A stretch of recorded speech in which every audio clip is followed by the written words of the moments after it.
यहाँको स्कुटी ल्याएर यसलाई यो गाडीले सेभ गरेर यहाँको लग्यो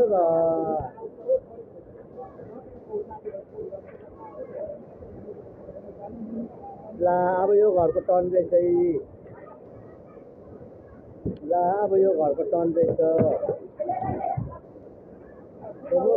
अब उपरवाले जोगायो भने मात्रै बिहारी पप्पुहरूको घर पनि जानु आएको थियो